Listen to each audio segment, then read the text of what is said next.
ముందు చెప్తే మనదే అయిపోయింది. ఒకసారి మాత్రమే అవకాశం అది. శ్రావణ మాసం నందు అమావాస్య రోజే చేస్తాం. మళ్ళీ ఎప్పుడైనా మేము చేస్తామయ్యారు చేయించండి ఇస్తామన్నా కూడా చేయమది.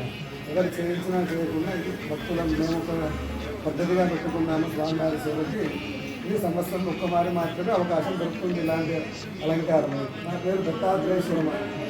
నేను తాండూరు దగ్గర చిన్న గ్రామం మాది రంగారెడ్డి జిల్లాలోనే దుర్మాముడి అని. అక్కడ నుంచి ఇక్కడికి వచ్చాను. ప్రతిష్టాపన మన గురుగారి ఆధ్వర్యంలో అందరూ కూడా వచ్చాను. 97లో ఇప్పుడు నా ఏజ్ ఎప్పుడు ఒక 17-16 సంవత్సరాలు అప్పుడు. సరే స్వామివారి సేవ చేసుకున్నాం. మనం ఎలా ఉంటుందంటే వారి సేవ చేసుకోవడం వల్ల మా జీవితం చాలా విశేషంగా మలుపు తిరిగింది అనుకోండి. ఆ విధంగా స్వామి సేవలో వస్తున్నాము. మాకు ఏ సమయానికి ఏం కావాలో వాళ్ళు ఇస్తున్నారు. మేము ఆ ఫలాన్ని పొందుతున్నాము. నిరంతరంగా వారి సేవ చేస్తున్నాము. ఇదే భాగ్యాన్ని ఇదే శక్తిని ఎప్పుడు మాకు శ్రద్ధాభక్తి నా స్వామివారు సాధించాలని చెప్పి దీంతో ముగిస్తున్నాను.